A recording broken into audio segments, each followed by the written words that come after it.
Photos exclusively provided to Fox and Friends showing the injuries an ICE agent obtained during an attempted arrest in Oklahoma. It comes amid an 830% increase in assaults, and the administration is taking action against the doxing of ICE officers. Peter Ducey is live at the White House with the latest. Good morning, Peter.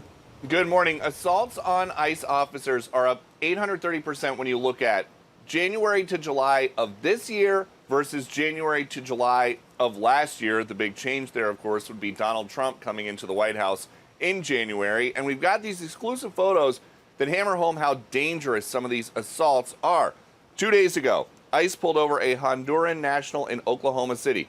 The guy refused to get out of the car. ICE tried to remove him from the car. The suspect took off with an ICE officer stuck in his car. These injuries in the photos are from an ICE officer being dragged across the road. That is why Jose Melgar Rivas, seen on your screen here in a mugshot, is now under arrest.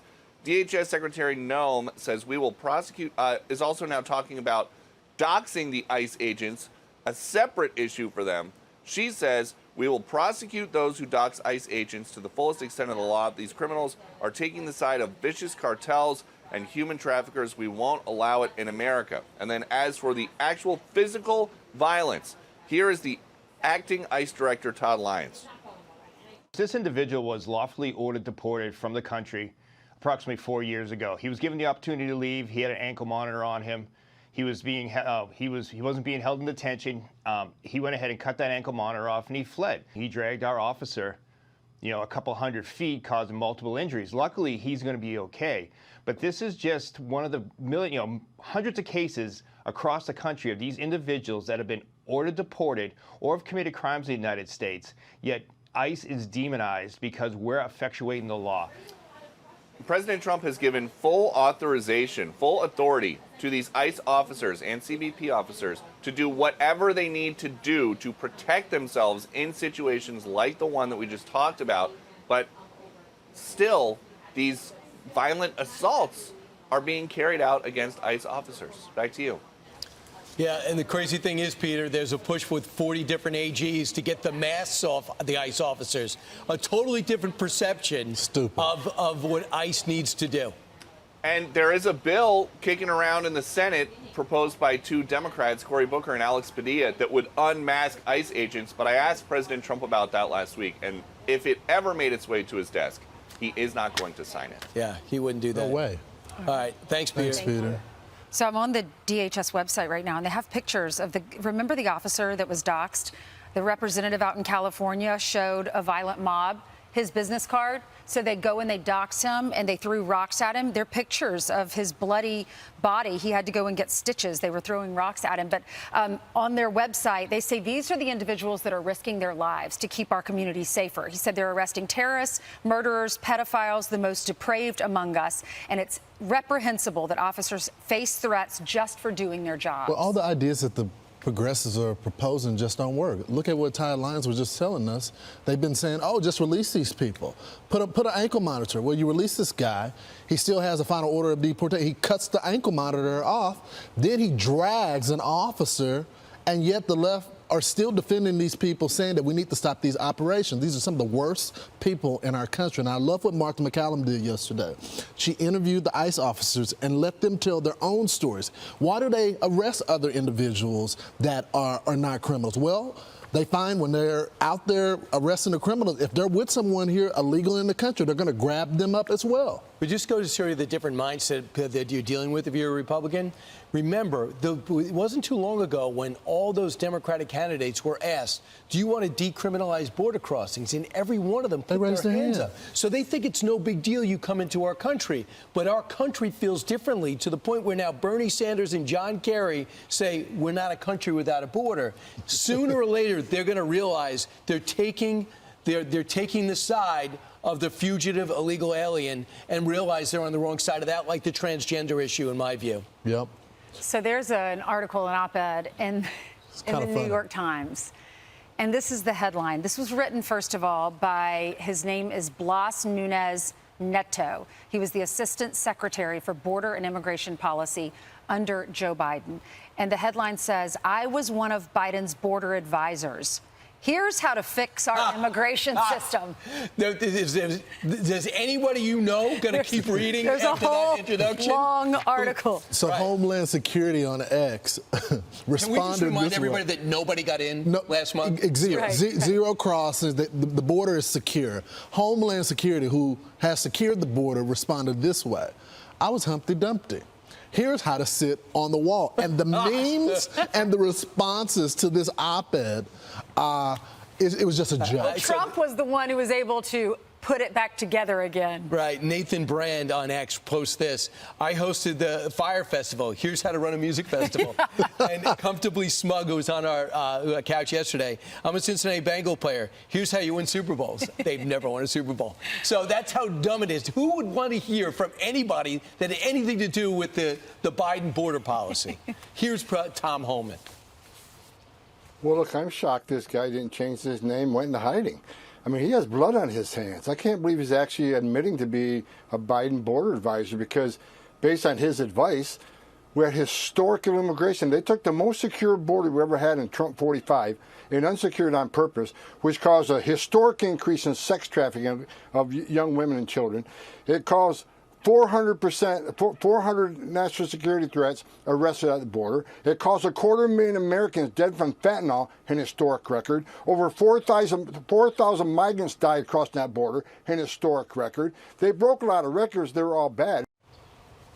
Brandon's on a winning streak, and this is his biggest one. I just feel like the next story, as we talk about how the president has clearly secured the border, is what is going to be the president's plan after he gets the deportations done to reform the immigration process. And I know there's a lot of proposals out there, but it has to be his plan. It has to be a plan that's respected by the public because they realize that he's secured the border. He is going to continue the deportations, but he wants people here legally as well. What is his immigration process? Who gets a visa?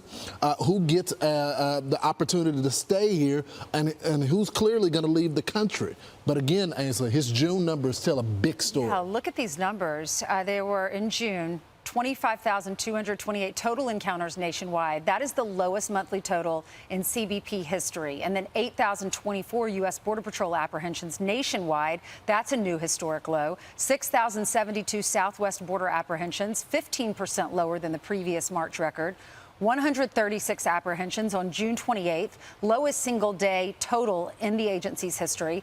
And look at this, 0 parole releases, as Brian was saying, compared to 27,766 that were released last June under Joe Biden. Yeah, I mean, the numbers are incredible. They're astounding. They're better than President Trump did in 2016. And it's the ripple effect. It's the word comes out. If you're in Central and South America, if you get close, you're not going to get in. If you're going to sell your mud hut to come here, it's not a good investment. You're going to lose your money. You're going to lose your money. And what you're talking about, too, is some type of immigration reform, addressing the other elements of immigration that's not necessarily even controversial. But Jim Jordan says, I'm thinking about moving my legislation through. And the biggest question is that divide the MAGA world, which I hear loves to be divided these days, is if you're here illegally, even if it's for 20 years, you're working on a farm in Iowa or in Oklahoma, if you're working on a farm, should you be asked to leave? And what Trump is looking at this and talking to the farmers and his agricultural secretary is, as well as the meatpacking industry and hospitality, is let's try to work something out. Number one, there's got to be some type of fine. Number two, you can't get citizenship. But, no amnesty. Yeah, it's called regularization. That's right. Or something. There's got to be some type of fine. And then you got to have a voucher from your boss or a sponsor. So I think there might be something there. But in saying this, a third of maybe Donald Trump supporters go, absolutely no way. I don't want to hear anything. It's just a form of amnesty. Maybe Laura Ingraham feels that way. Charlie Kirk feels that way. I feel differently. I feel like I want to work with the farmers meatpacking and do what I just said. Fine. Give them insurance. They got to pay for it out of their paycheck. Bring up the wages to commiserate where we are in America, minimum wage, whatever it is. And I think that's the only way. And the only reason it's possible is because for the first time ever, they've sealed the border. I think the president agrees with you. Today, Matt Finn leads our coverage live in Los Angeles with more on this now. Matt, good morning. Good morning. Here in California, a bill aimed at preventing law enforcement from concealing their faces passed a key committee this week, one step closer to potentially becoming law. At the same time, acting ICE Director Todd Lyons says ICE agents are getting their names and personal information posted online along with death threats.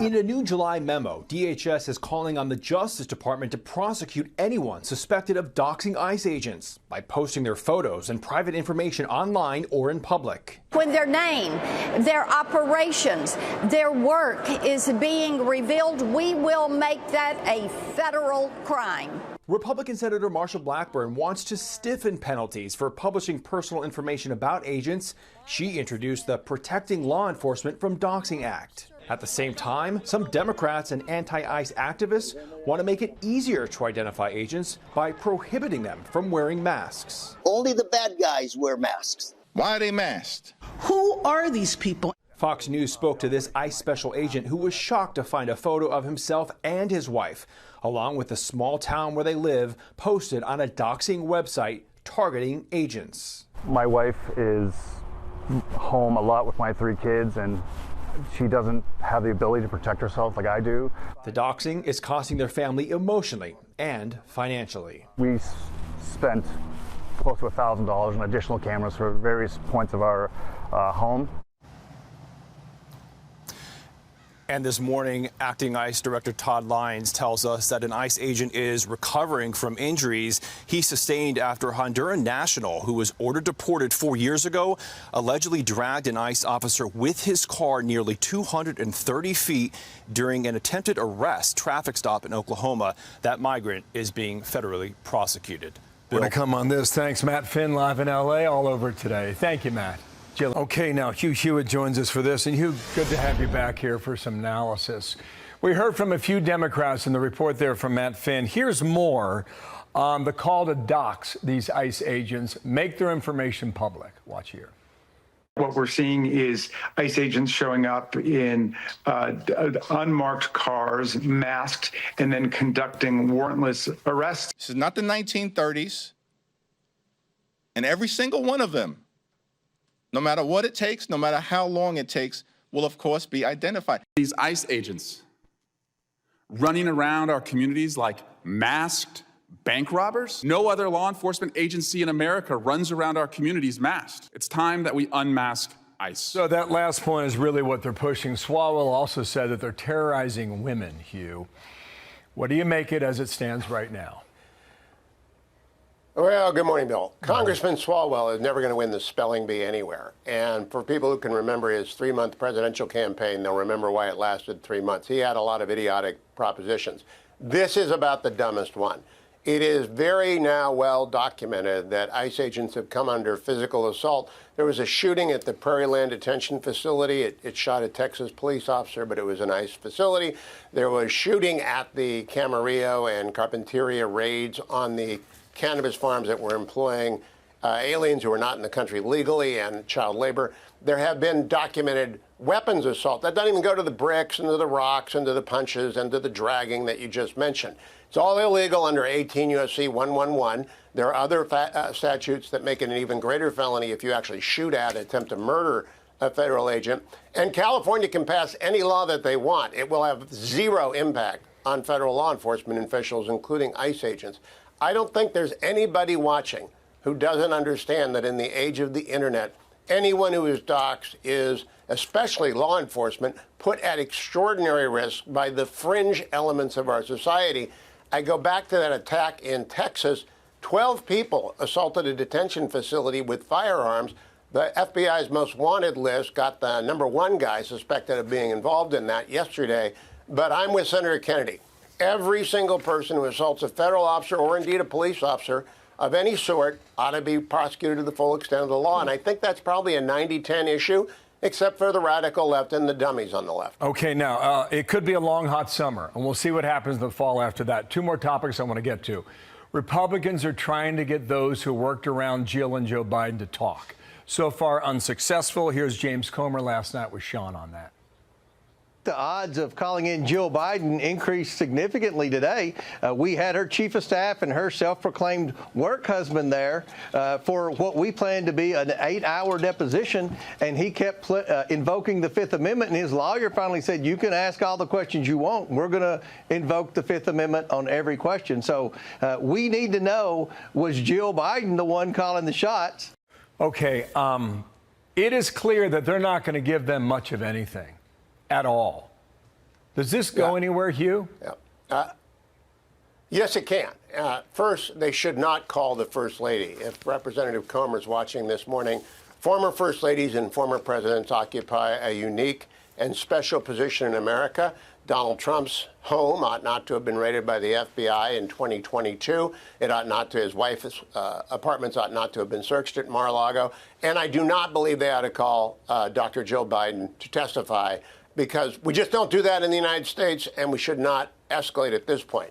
On the other hand, Anthony Bernal, Joe Biden's doctor, whose name I can't remember right now, all of them are pleading the Fifth, which is rather suspicious. You can immunize any witness. And I eventually imagine the Congress will immunize, give complete immunity to people like Anthony Bernal and say, okay, now you have to answer or you're in contempt. At the same time, the Department of Justice may be opening up an investigation into the abuse of the auto pen.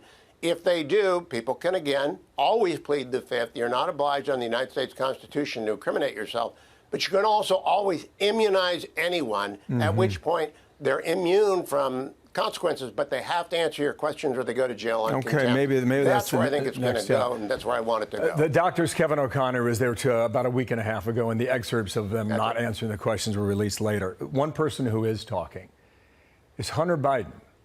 Here's how he addressed the role that he had within his dad's White House. Do you think Joe Biden was involved in some cover-up? Do you think Jake Tapper's telling the truth when he says that I was the acting chief of staff of the president?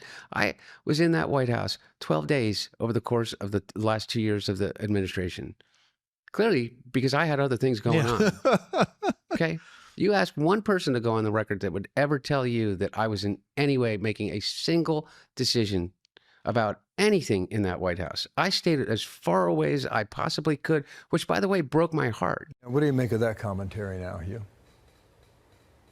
It's not true.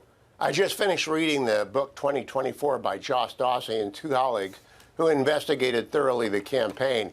In it, they document that Hunter Biden pops up on a conference call in the Oval Office. He obviously wasn't in the White House. He popped up on a conference call, stunned everyone in the room. The counsel to the president said that was inappropriate. So Hunter Biden doesn't have to physically be there to be calling the shots. He put his 2 cents in onto how then President Joe Biden ought to respond to the Supreme Court's immunity decision in the summer of 2024. But that was completely a lie, what he just said. I don't think he was chief of staff. I think he was a constant presence. I think every book that has been done, not just the Tapper and Alex Thompson book, but also John Allen, Amy Parnes, and then this new one by Josh Dawsey, they document again and again and again. Hunter Biden was his father's second closest advisor after the First Lady, and he is a convicted felon. And when they go to talk to him, he's going to have to answer questions. He's not going to be able to plead the Fifth. Again, immunize and then take a long deposition to find out what was going on in that White House. So we'll see eventually if James Comer gets down the list to him. Hugh, nice to have you back today. Yeah. Thank you for your instant analysis. Good to see you, Bill. Thank you. Thanks. Jillian. All right, sanctuary cities now, officials pushing back on the Trump administration's immigration crackdown. But now our own Griff Jenkins unearthing new details about exactly who they are protecting in a lot of these cases. He's here in the D.C. newsroom with us now. Hey, Griff. Hey, Jillian, good morning. And look, this is a case that does expose exactly the type of criminal aliens that sanctuary jurisdictions like Arlington, Virginia are protecting. Now, back in May, the county voted to cut off local cooperation with ICE even for illegal aliens accused of being gang members, human traffickers, or even terrorists. Now, take a look at this exclusive video obtained by Fox. ICE arrested this week Guatemalan national David Cabrera, convicted of felony rape back in 2015. 2015, previously deported multiple times after multiple re-entries, booked into Arlington County's detention center for a felony probation violation this year. Then, when an ICE detainer was denied, Arlington released him back to the streets, forcing ICE agents to track him down. Acting ICE Director Todd Lyons tells me this puts his agents at greater risk. This is the whole reason why sanctuary jurisdictions and communities just do not keep America safe. It lets criminals back on the street to reoffend again. If a jurisdiction like Arlington would work with us, we wouldn't have to send ICE agents into the community. We would much rather arrest someone in a secure, safe environment. It's safer for my officers and agents. This comes, Jillian, as a Honduran national who was ordered deported 4 years ago is facing federal charges for allegedly dragging an ICE officer with his car during an attempted arrest in Oklahoma. And all of this, part of ICE saying they are facing an 830% increase in assaults from this time last year. Finally, Jillian, DHS says the increase in these assaults is directly tied to the increasingly hostile rhetoric from Democratic leaders towards ICE. Jillian? All right, Griff Jenkins here in Washington with us. Thank you. Hey, Sean Hannity here. Hey, click here to subscribe to Fox News YouTube page and catch our hottest interviews and most compelling analysis. You will not get it anywhere else.